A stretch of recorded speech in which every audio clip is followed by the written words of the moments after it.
talking, trying to pick us up. Why won't they let us be? Bricks and stone may break my bones, but talk don't bother me. People talking, trying to pick us up when they know that I love you so. So I don't care what the people may say. I'll never, never let you go. I've been abused. In my heart. El escritor de relatos de horror Lovecraft tomó algunos elementos de la obra de Ambrose Bierce, dice aquí, para incorporarlos a su obra. Dijo de Ambrose Bierce que Ambrose Bierce había escrito en sus relatos, en todos los relatos de Ambrose Bierce, hay una maleficencia sombría, innegable, y algunos siguen siendo verdaderas cumbres de la literatura fantástica estadounidense. Estamos hablando de Ambrose Bierce, un escritor nacido en 1842, desapareció en 1914, se cree que desapareció en ese año. Se trata de una de las desapariciones más famosas de la historia de la literatura. Se han lanzado muchas teorías. La Enciclopedia Británica aventura que pudo ser asesinado en el sitio de Ojinaga, porque este hombre fue hacia México y en México estaban en la Revolución Mexicana.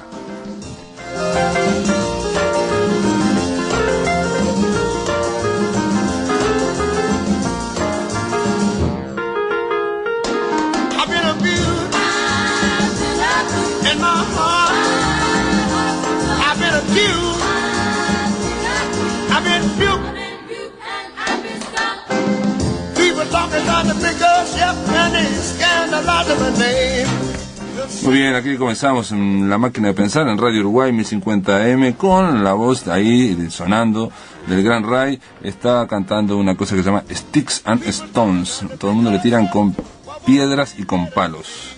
En control de emisiones está el amigo Gonzalo Gervás. Y el amigo Flaco Germán está en la puesta a punto.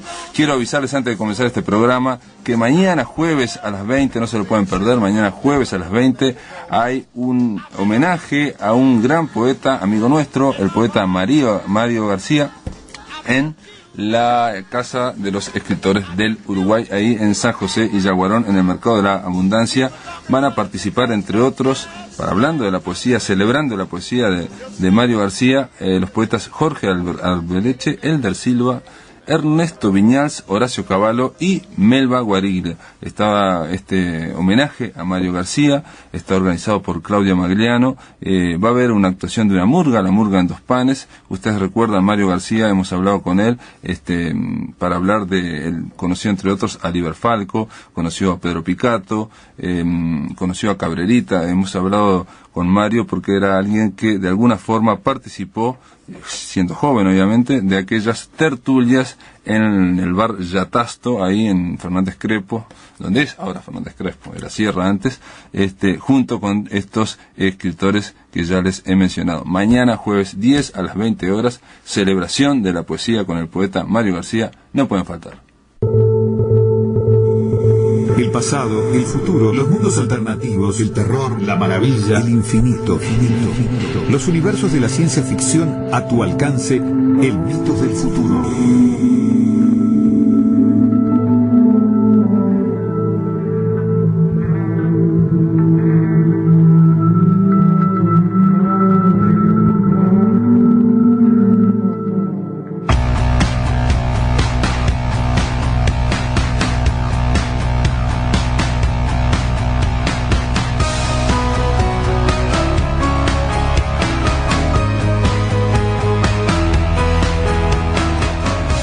Mitos del futuro es como decir Ramiro Sánchez, usted ya estuvo aquí. Son sinónimos. Son sinónimos prácticamente.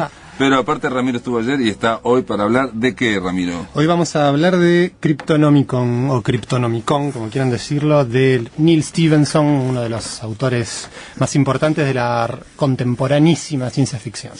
Y que suena como si fuera Lovecraft eso. Es que de hecho es una referencia importante, ¿no? El Necronomicon es el libro de los nombres muertos, el árabe loco Abdullah al-Astred. Exacto. Según Lovecraft, y el Cryptonomicon es el libro de los nombres ocultos, es el libro de la criptografía. Ese es el gran tema de la novela, si se quiere.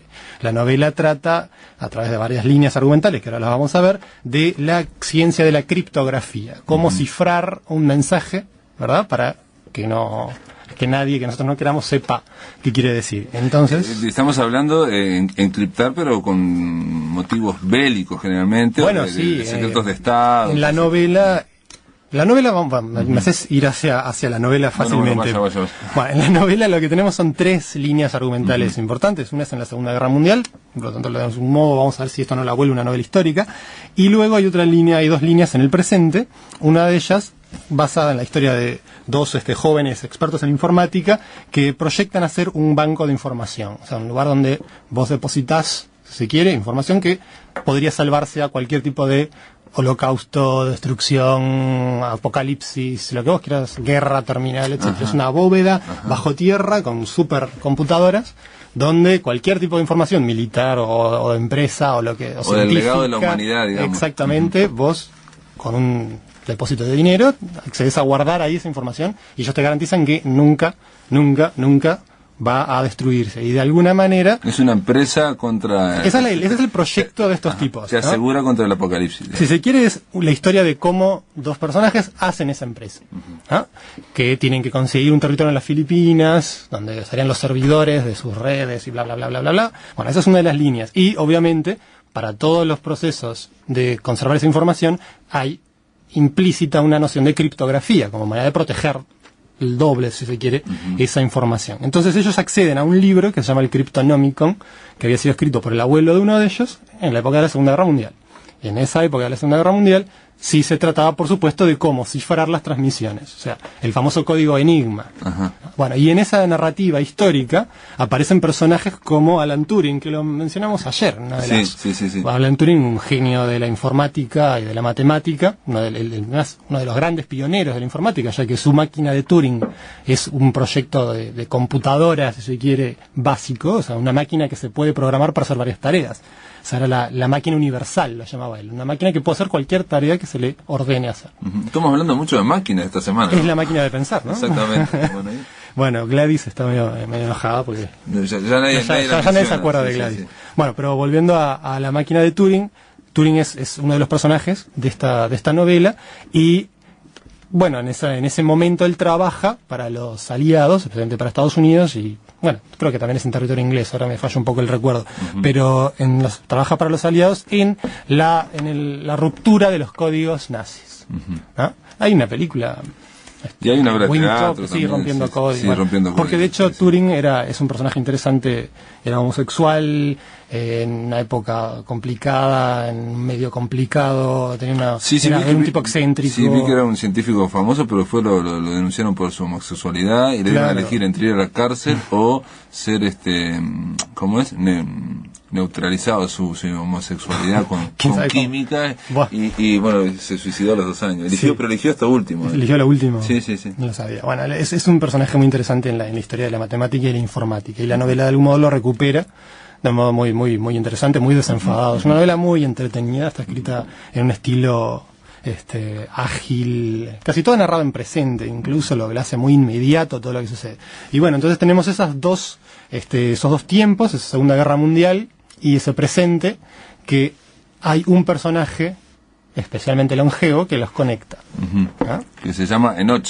Enoch, exactamente. Que hacia el final de la novela, voy a hacer algo que jamás hago. Bueno, hágalo. Hacia el final de la novela, no voy a decir bien que termina ni nada, pero bueno, ahí es cuando se revela que este personaje tiene una longevidad extrema y hay una especie de vínculo hacia la famosa disciplina esotérica de la alquimia.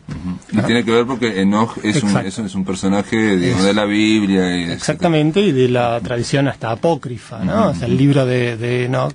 Bueno, y de alguna manera hay todo un cierre de esa novela que nos introduce a el porqué de ese personaje. Bueno, y Neil Stephenson retomó esa historia en las precuelas de esta novela, Cryptonomicon, que son otros ciclos de novelas. Es un tipo que escribe de a trilogías.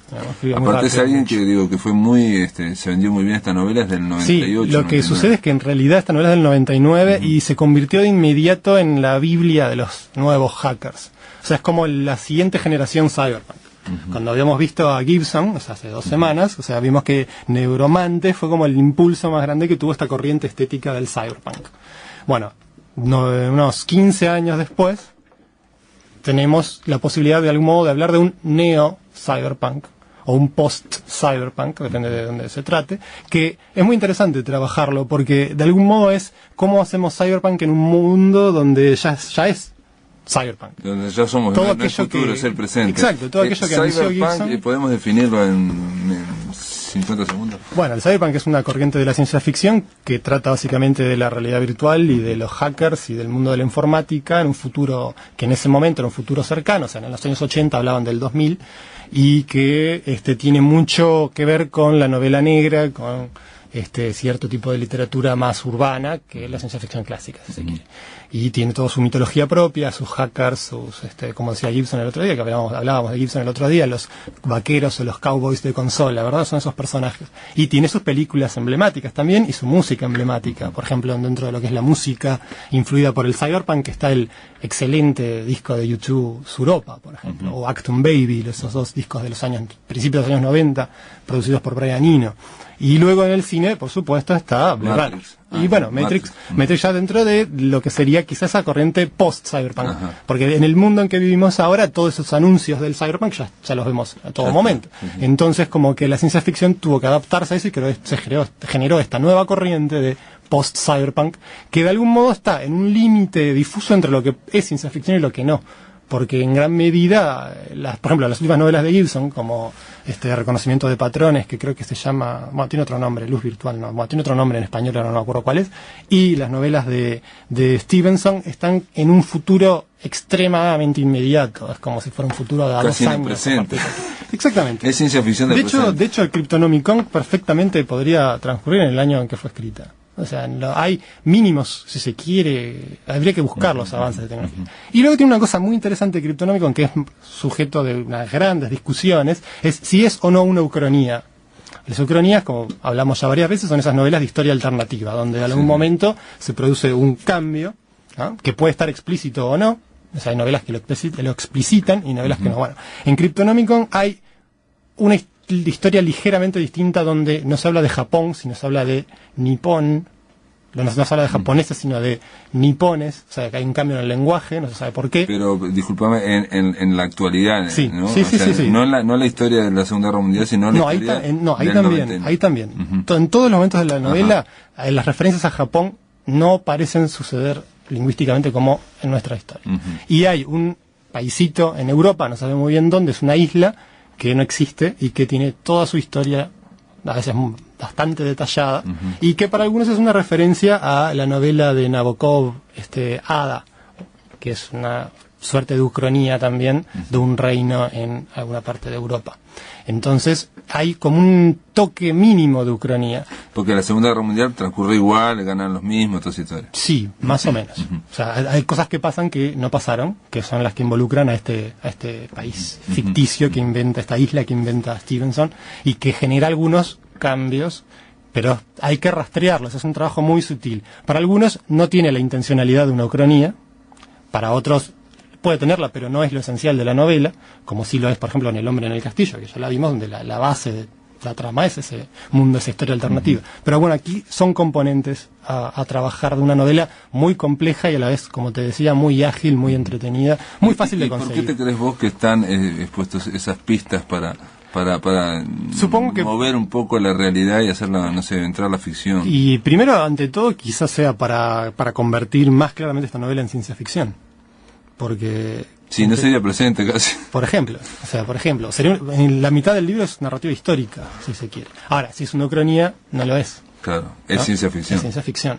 Entonces, Neil Stevenson probablemente tuviera un interés especial en convertir su obra en ciencia ficción. Es un tipo que venía de la ciencia ficción dura, si se quiere. Ese post-cyberpunk que te decía, él tiene varias novelas, Snow Crash, La Era de Diamante, tiene manifiestos de la informática como nueva manera de filosofar, si se quiere. Tiene un texto muy famoso que se llama En el principio era la línea de comandos, que es como un texto programático de su pensamiento. Es un tipo muy interesante, Stevenson. Hace poco escribió una novela que se llama Anatema, que transcurre en un mundo alternativo, o en un planeta ajeno a nuestro conocimiento, si se quiere, muy extraño. Y es un autor de los más importantes del presente. Por eso me pareció interesante trabajar esta novela que es del 99, que es la novela más reciente que venimos viendo acá o sea que estamos hablando de Neal Stephenson. Neal Stephenson, Cryptonomicon, es muy recomendable, se consigue muy fácil en la edición de bolsillo de Ediciones B. Pero ahí vos tenés un solo tomo, claro, tomos. en realidad son un tema de la traducción. La obra es un libro solo que se dividió en 3 por un motivo comercial de la traducción en español. Bueno, está hecha la presentación, este es Ramiro Sánchez, Neal Stephenson, y es Cryptonomicon, es la novela de hoy en Mitos del Futuro. Exactamente.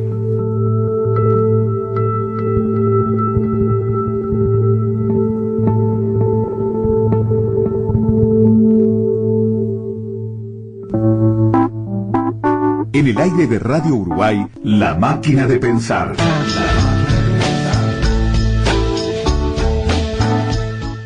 A diferencia de lo que mucha gente piensa, un seguro no es para evitar que te pasen cosas, es para que te pasen cosas. No estaría mal pensar un poco menos en la casa y un poco más en descansar, cocinar, jugar, leer, conversar, escuchar, celebrar en la casa. Por eso hacemos todo para que preocupación sea una palabra que traes al banco, pero que no te llevas. Banco de Seguro del Estado. En Uruguay, nadie te da más seguridad. Informate con tu asesor de confianza en agencias y sucursales de todo el país, llamando al 1998 o ingresando en www.bse.com.uy.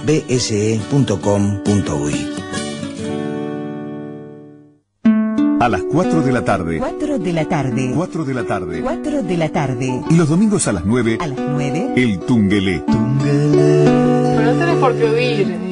Claro, nos dejaste solo, ustedes encárguense de todo, así. Estaba encantado de escucharlas. Conduce Nelson Caula. Producen Marcela Urreta y Carolina Vaz. Y un panel de destacados columnistas. El Tungelé. Original y diverso. Cultura total. Un tributo a la identidad. Esta especie de rumiación cultural que dice Pelufo que tenemos los uruguayos. Y en vez de hacer el proceso deductivo de la cultura, que la cultura uruguaya, que es el Uruguay, que si no, que si de las fronteras. A las 4 de la tarde. 4 de la tarde. 4 de la tarde. 4 de la tarde. Y los domingos a las 9. El Tungelé.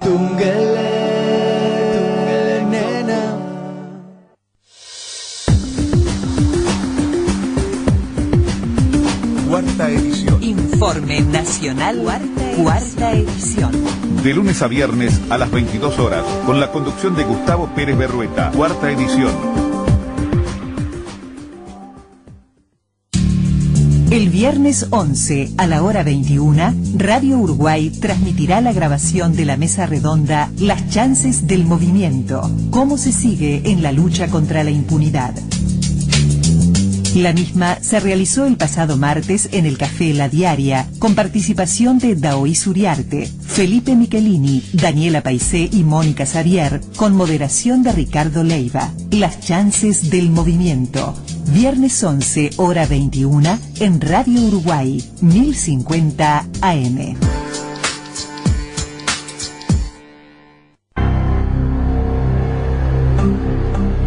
Somos Radio Uruguay, 1050 AM, Montevideo, Uruguay, con su repetidora 103.9 FM en el departamento de Colonia.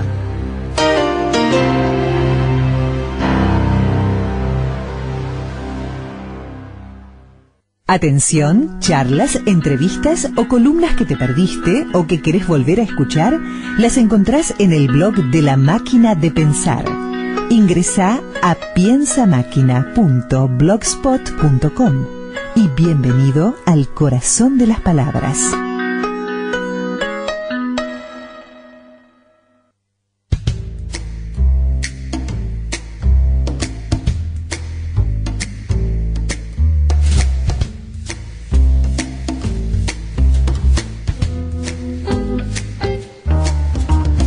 Never knew how much I love you.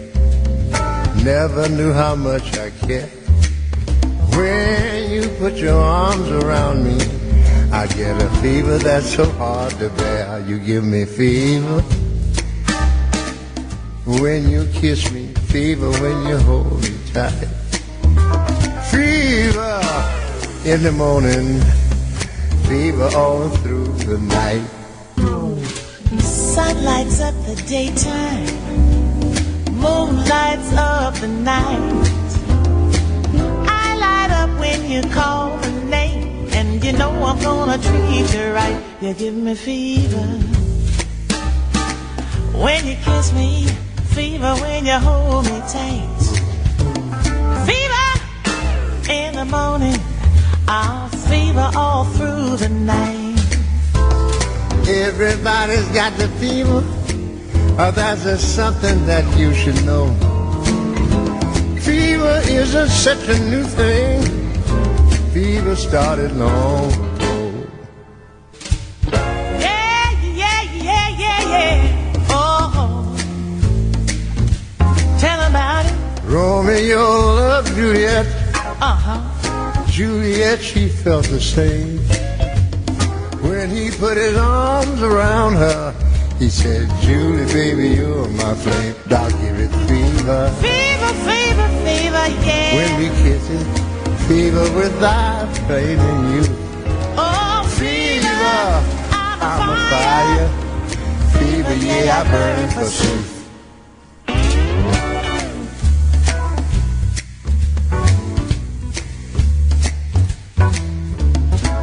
Captain Smith and Pocahontas had a very bad affair. But when her daddy tried to kill him, she said, Daddy, Daddy, don't you dare. He gives me fever with his kisses, fever when he holds me tight, fever on his missus. Oh, Daddy, won't you treat him right? Now you've heard our story. Oh, it's your story. Here's the point that we have made. I'm listening. Chicks were born to give you fever. That's right, be it Fahrenheit or centigrade. They give you fever. When you kiss them, fever. If you live, you learn. Fever till you sizzle. What a lovely way to burn. What a lovely way to burn. I tell you, what a lovely way to burn. All right now, what a lovely way to burn. I like that. Este es el gran Ray Charles cantando con Natalie Cole un tema que no necesita presentación, es Fever, Fiebre, un temazo cantado muy bien por el gran Ray. Estamos dándole la bienvenida aquí a Valentín Trujillo. ¿Cómo le va, Valentín? Buenas noches. Valentín Trujillo es escritor, ustedes ya lo conocen, no voy a presentarlo, solamente le voy a decir que se acerca al micrófono como dice el flaco, y en línea telefónica tenemos todavía a Pedro Peña. Igual Ramiro Sánchez está aquí haciendo el aguante. Valentín Trujillo, entre otras cosas, hace poco me dijiste que habías traducido un cuento de Ambrose Bierce que de próxima aparición, ¿no? Que va a salir editado, ¿no? Sí, el proyecto está dentro de la colección Lectores de Banda Oriental. Es una serie de 7 cuentos ambientados en la Guerra de Secesión norteamericana. Para ellos, simplemente Civil War. Y bueno, Bierce, el tema es que es uno de los pocos, si no el único, de estos escritores, de esta breve antología, que peleó en la Guerra de Secesión. Realmente peleó.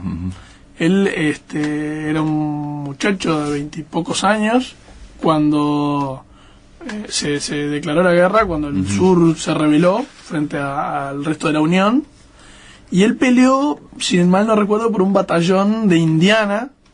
Creo que él nació en un pueblito del estado de Ohio, pero peleó por los voluntarios de Indiana y estuvo en algunas batallas complicadas. Una de ellas particularmente violenta, que se llamó Shiloh, en el estado de Virginia, creo recordar. Y bueno, y otra de ellas se llamó Chickamauga, que también es el nombre de un arroyito que corría por ahí en el campo de batalla. Y bueno, me parece importante, no es el único, pero sí es un escritor que tuvo un camino donde se hizo tanto en su vida personal como para la literatura en un evento tan fuerte como una guerra. Y en mi opinión, si bien no es mi intención tirar leyes sobre la vida de nadie, menos de una persona murió Pero hace más de estamos 100 hablando años. que es la única guerra que hubo en el territorio norteamericano y es una guerra que los marcó hasta ahora, digamos. Es una guerra importante. Sí, bueno, técnicamente hubo alguna otra, la guerra de independencia Bueno. y la guerra contra México también se peleó en territorio americano. De Bien. hecho, el episodio del Álamo es bien entrado en Texas. Y según Spielberg, en 1941 vinieron los japoneses hubo un a avión Los Ángeles. japonés que llegó a San Francisco, creo. Bueno, sí, pero fue realmente, o sea, la guerra de secesión, que tuvo, se calcula aproximadamente más de 1 millón de muertos, fue el gran trauma de la historia americana del siglo XIX, y de su cicatriz, dicen los historiadores, que surgió la verdadera nación, y allí empezó el poderío económico, industrial y finalmente internacional de Estados Unidos en el mundo. O sea, habiendo solucionado o solucionado a mitad de camino, ¿no?, sus problemas entre el sur y el norte, se hizo esa gran nación. El punto es que Bierce fue soldado y él tenía un diario y hizo anotaciones, llevaba anotaciones de lo que iba viviendo. Y para algunos biógrafos, creo que ese es el inicio, su eclosión en la literatura es a partir de su experiencia bélica, y después que terminó la guerra de secesión hizo un largo viaje a través de las llanuras de todo el oeste, desde el Mississippi hasta la costa del Pacífico, y llegó a San Francisco. Le dieron de baja, o él pidió la baja, y comenzó a trabajar en un diario de San Francisco, y ahí empezó como su segunda etapa como periodista. Siempre escribía, digamos, textos breves en general, cuentos de soldados y civiles. Está considerado una de sus mejores obras, aunque él es muy conocido, más conocido por el Diccionario del Diablo, que también son aforismos, que son definiciones de palabras muy originales que salían en diarios, ¿no? O sea, salían y que tuvieron un éxito tan grande que dice que fueron copiados y plagiados por todos lados. Él en ese diario, que creo que se llamaba San Francisco Chronicle, publicó algunos de estas entradas del diccionario. Un detalle muy interesante que lo conecta con lo que después va a ser su final, ¿no?, su desaparición, es que en este diario era propiedad de William Randolph Hearst, el famoso magnate que finalmente que le retrata a Orson Welles en El Ciudadano. Y en el año 13, ahí entre el 13 y el 14, cuando se va en la misión a México, va como cronista de otro diario de Hearst. Él va a México a trabajar. Finalmente desaparece en el fragor de la revolución y, según Carlos Fuentes, lo fusilaron.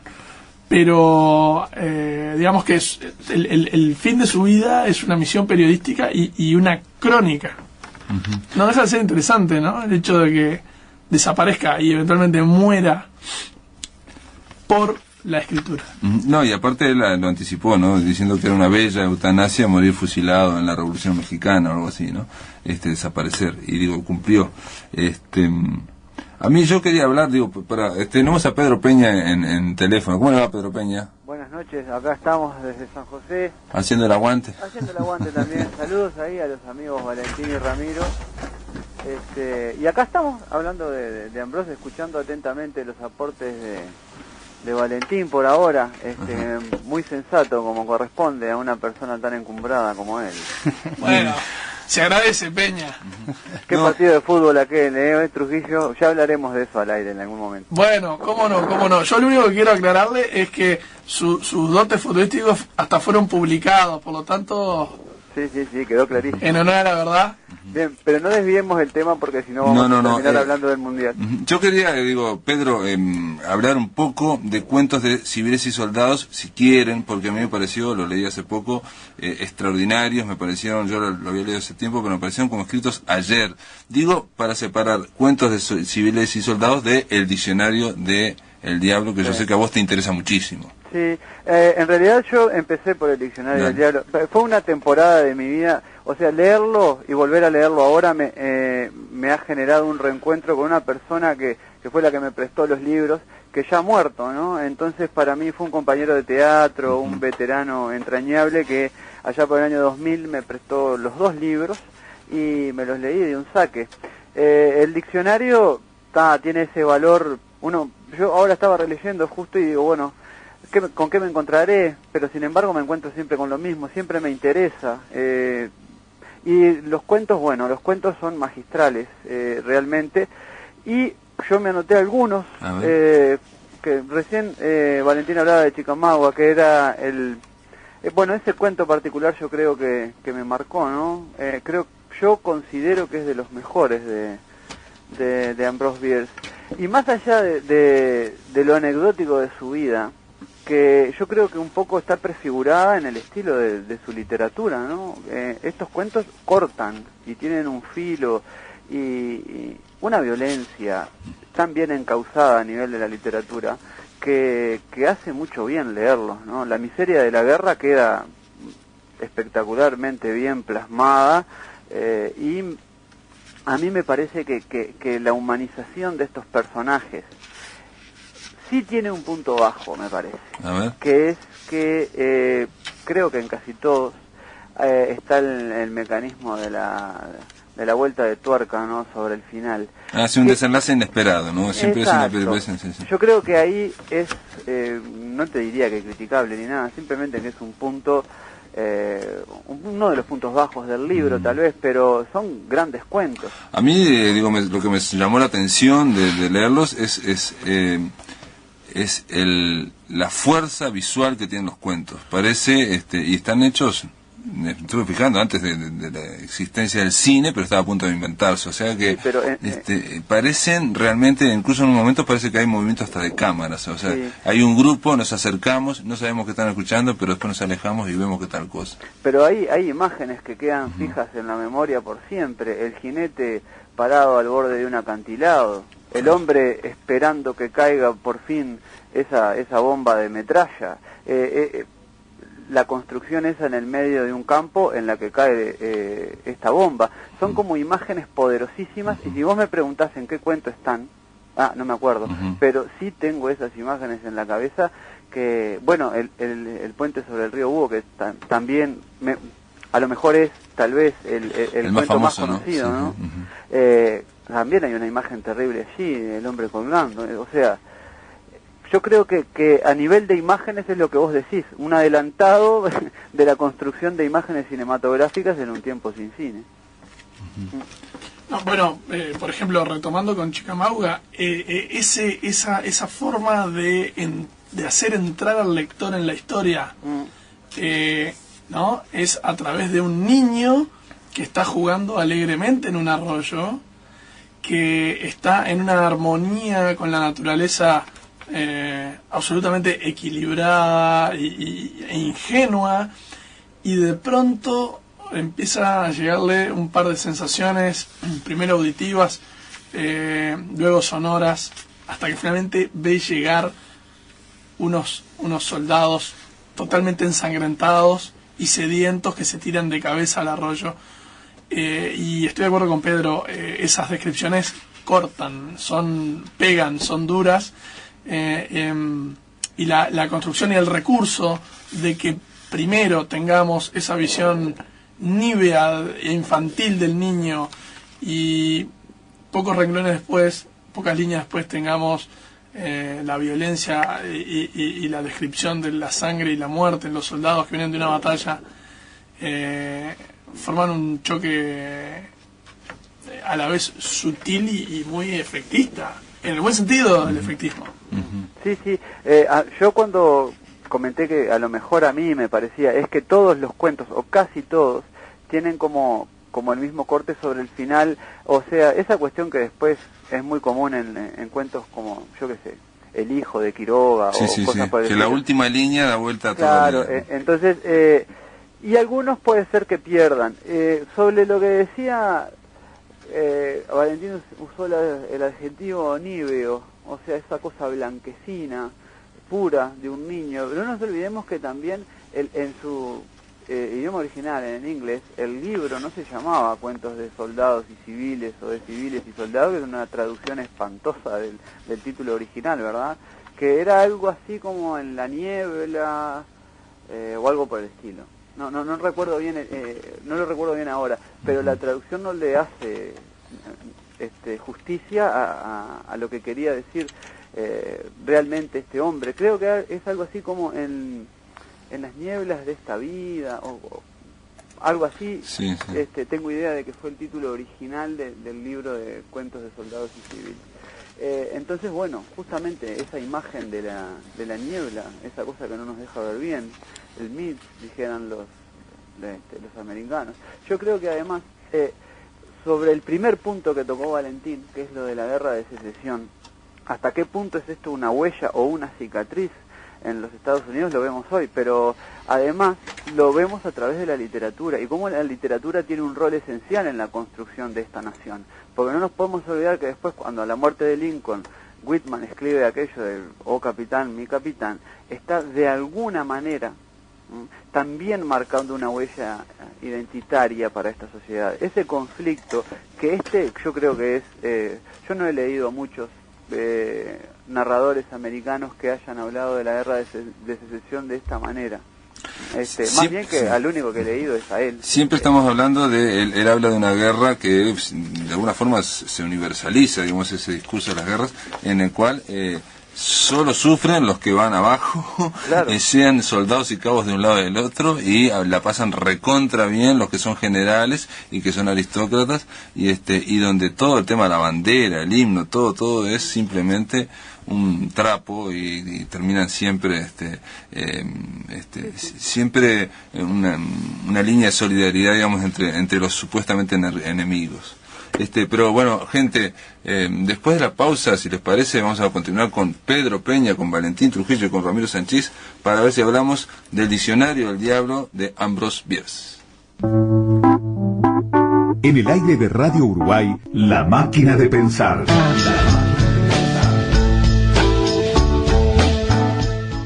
En República FAP llamamos a gente como Laura. Hola. Doctora en una mutualista, para informarla. Sí, rápido, decime. Cada uno da lo que recibe. Ajá, ¿y cómo es, a ver?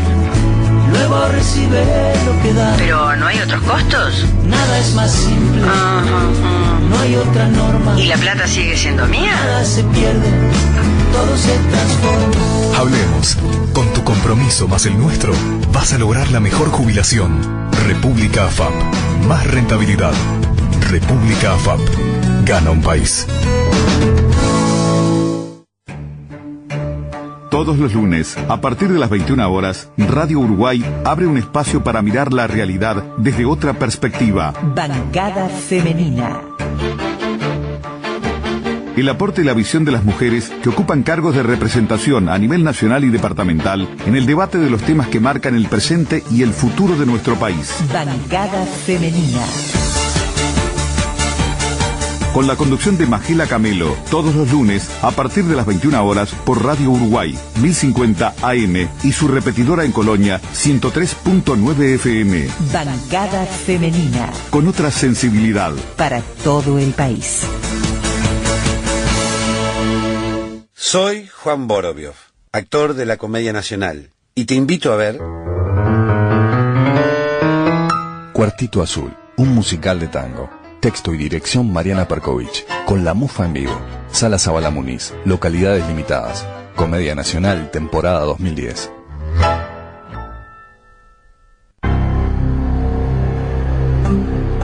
Somos Radio Uruguay, 1050 AM, Montevideo, Uruguay, con su repetidora 103.9 FM en el departamento de Colonia.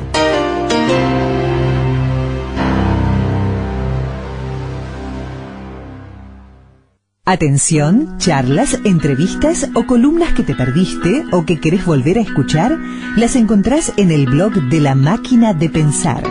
Ingresá a piensamáquina.blogspot.com y bienvenido al corazón de las palabras.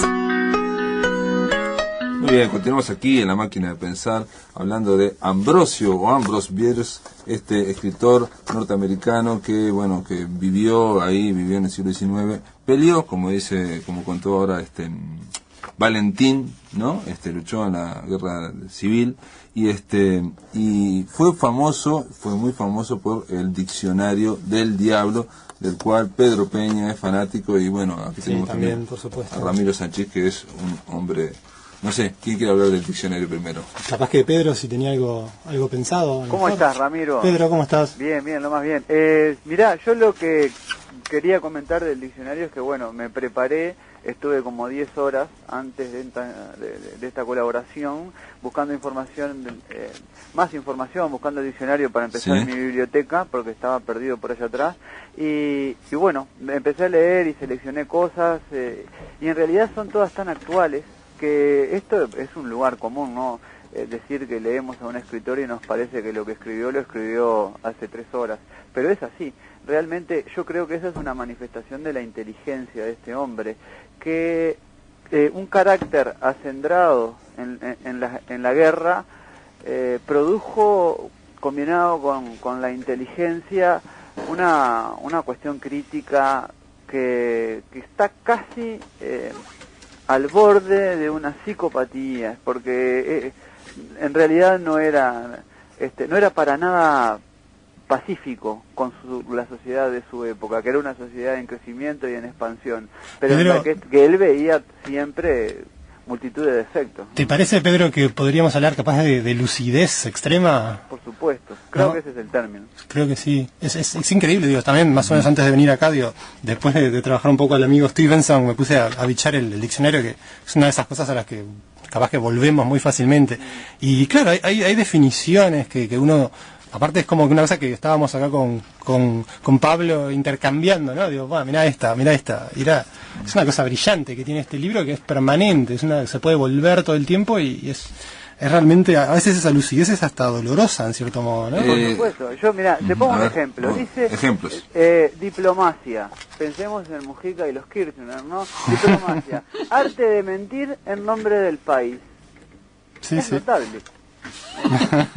Y bueno, ahí lo ven, somos todos amigos, buenísimos, pero bueno, esa es la diplomacia. Cualquier conexión con la declaración de Aníbal Fernández de hace un ratito es mera coincidencia. Ahí está. Espalda, por ejemplo, aquí, espalda. Parte del cuerpo de un amigo que uno tiene el privilegio de contemplar en la adversidad. Es brillante. Es notable. Es notable. Tengo varias más, pero bueno, después si quieren hacemos una yo les quería... Más que nada, mi comentario sobre el diccionario es que, bueno, obviamente como todo diccionario es una cosa que no se lee de forma lineal, se pueden buscar cosas, no está todo, pero sí me parece que lo que está es el carácter de este hombre revelado en esto. Y yo creo que, además de eso, el que haya sido un narrador en algunas de las definiciones son cuentos, a eso voy, tienen un contenido narrativo muy, o una técnica narrativa...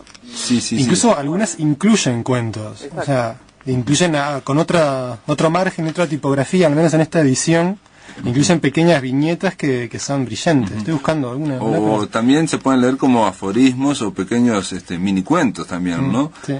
Yo comentaba que pueden ser hasta greguerías. Acá tengo uno que dice acordeón. El acordeón es un instrumento en armonía con los sentimientos de un asesino.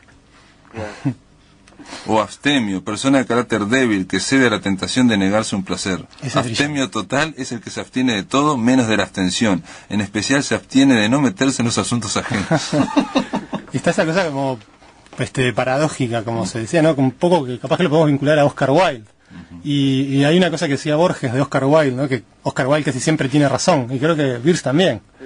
O sea, uno viendo todo esto, casi siempre tiene razón. En esa cuestión de la lucidez extrema que vos mencionaste, Ramiro, hay otra cosa, que es que él elige muy bien el blanco al que apunta. Entonces está en ese puritanismo decadente de la época que a él le tocó vivir, que ya venía bastante golpeado por el tema de la guerra y todo eso, y en el crecimiento y la expansión y todos los vicios que ve hacia el oeste, que es donde él se traslada. Yo creo que allí él elige claramente el tema religioso para atacarlo, la cuestión americana o norteamericana más bien, esa especie del WASP, ¿verdad? Él, incluso antes de ser WASP, ya los está atacando. Me parece que ese ataque cae simpático en ciertas, no sé si en cierta vida intelectual que pudiera haber hacia el oeste de los Estados Unidos en aquella época, que me imagino sería muy poca, y desde ahí se proyecta a lo demás, pero nunca dejó de ser en su momento, si bien fue muy popular, algo más bien de culto, ¿no? Los grandes críticos de esta sociedad estaban como en otro lado. De todas formas, él dice, aquí yo tengo un breve texto que fue muy, tuvo mucho éxito con el diccionario. Es el mismo Ambrose Bierce contó la historia de este diccionario en un breve prefacio que se reprodujo en la edición argentina de 1935. Dice, los primeros aforismos de que se componen aparecieron en un semanario, como dijo Valentín, en 1881, y su publicación continuó en forma esporádica y con largos intervalos hasta 1906. Por entonces, gran parte de la obra ya se había editado como libro con el título de Diccionario del Cínico. Ajá. Nombre, dice Ambrose Bierce, que yo no tuve el poder de rechazar ni la alegría de aprobar. Fueron los escrúpulos religiosos de los directores del último periódico en que apareció la causa de este título, que era reprobado por el autor. El éxito, dice Ambrose Bierce, provocó una luz de libros del cínico tan grande que, aunque la mayoría de ellos eran solamente estúpidos, aunque algunos también eran tontos. Hay algo brillante en todo esto, que ahora que esa como guerra a la estupidez, ¿no? O sea, total, desde el principio hasta el fin. Y eso es poco similar quizá a otro diccionario famoso que es el que hizo Flaubert, el diccionario de ideas recibidas, que es un texto de Flaubert también que es una especie de denuncia total a todos los clichés y lugares comunes. Entonces toda esa cosa de la tontería usual está acá expuesta. Por ejemplo, mira la definición de quiromancia, por ejemplo. Método número 947 de obtener dinero con engaños. Consiste en leer el carácter en las líneas de las manos. El carácter puede realmente leerse de este modo, ya que cada mano exhibida al quiromántico lleva escrita en sus líneas la palabra tonto. El engaño consiste en no decirlo en voz alta. Buenísimo. Sí, buenísimo. Acá tengo uno que dice antiamericano, ¿no? Por el tema de la política, y es una definición que yo creo que está llena de ironía. Dice antiamericano. Es un adjetivo perverso, intolerable, pagano. Pagano. Y después aborigen, que tiene que ver con los indios, estamos hablando en Estados Unidos siglo XIX, aborígenes, ¿no? Seres de escaso mérito que entorpecen el suelo de un país recién descubierto. Pronto dejan de entorpecer y entonces fertilizan. Es buenísimo. Ese es uno de mis favoritos. Yo tengo acá Cristiano, que dice, el que cree que el Nuevo Testamento es un libro de inspiración divina que responde admirablemente a las necesidades espirituales de su vecino, el que sigue las enseñanzas de Cristo en la medida que no resulten incompatibles con una vida de pecado. Tengo otra, mirá, fe. Creencias sin pruebas en lo que alguien nos dice sin fundamento sobre cosas sin paralelo. No, me parece que hay uno, yo particularmente elegí uno bien cortito, que es el que sitúa a Bierce en determinado espectro ideológico, ¿no? Cuando habla, por ejemplo, de dictador y dice, mandatario de un país que prefiere la pestilencia del despotismo a la plaga de la anarquía. Y quiero aquí pararme en esto de la pestilencia del despotismo y la plaga de la anarquía, ¿no? Ojo, ¿dónde está situado este hombre ideológicamente? Tan ubicuo parece ser esto, pero sin embargo, para él el despotismo es pestilente y la anarquía es una plaga. Entonces, esto me habla de quién es Bierce, ¿no? Y de qué justicia la forma en la que muere también. Él mismo fue hacia eso, pero además fue desde antes. Se preparó toda la vida pensando para hacer esta desaparición brutal que hizo al final. A mí, no sé, dejo abierto por si alguien quiere leer a algún otro, que estaría bueno, ¿no? Pero es muy escéptico, tiene un escepticismo brutal con respecto al género humano. En un momento define también la palabra cangrejo, entonces dice que este animalito está admirablemente figurado en este animalito está figurada y simbolizada la sabiduría humana. O sea, estamos hablando de alguien, dice, ¿por qué? Porque así como el cangrejo se mueve solo hacia atrás y solo puede tener una mirada retrospectiva, no viendo otra cosa que los peligros ya pasados, así la sabiduría del hombre no le permite eludir las locuras que asedian su marcha, sino únicamente aprender su naturaleza con posterioridad. O sea, estamos hablando de alguien que descree absolutamente de la sabiduría. En un momento también habla con respecto al tema existencial, ¿no? Define no una palabra, sino una frase que es carne de gusano. y dice que es el producto terminado del que somos la materia prima. Claro. Y es el contenido del Taj Mahal, el monumento a Napoleón y el Grantarium. Esa estructura que alberga suele sobrevivir a la carne de gusano, ¿no? Aunque también ella ha de irse con el tiempo. Probablemente la tarea más necia que puede ocupar un ser humano es la construcción de su propia tumba. Bueno, es que a mí me parece que al pasar Pedro dijo algo que no es nada menor, y que es en el traslado que hace Bierce desde la costa este a la costa oeste de los Estados Unidos, viendo esa nación enorme desarrollarse y crecer, desde la visión de un periodista. Yo no quiero decir que inevitablemente el resultado de eso sea esta visión cáustica, ¿no? Y este escepticismo y esta amargura. De hecho le decían, es muy común, bitter Bierce, ¿no? El amargo Bierce. Pero digamos, en ese gran collage de situaciones y de cuestiones que iban formándose y de hombres y mujeres que iban armando una civilización, como sucedió en el oeste, bueno, el reflejo está quizá en muchas de estas entradas de su diccionario, ¿no? No, vos lo que querés decir de alguna forma, algo que creo yo que apuntaba Pedro, es desde dónde habla este tipo, desde dónde está criticando, y parece que él no está en ningún lugar establecido, va criticando todo. Bueno, pues se puede rastrear en algunas Camino, cosas, ¿no? Dice acá, por ejemplo, Camino. Faja de... ¿No está periodista? Vamos a Camino. Puede ser interesante ver qué dice el tema existencial. Esto es como un haiku casi. Camino, faja de tierra que permite ir de donde uno está cansado a donde es inútil ir. El patético perfección. Estaba buscando periodista, pero al menos... Sí, o diario.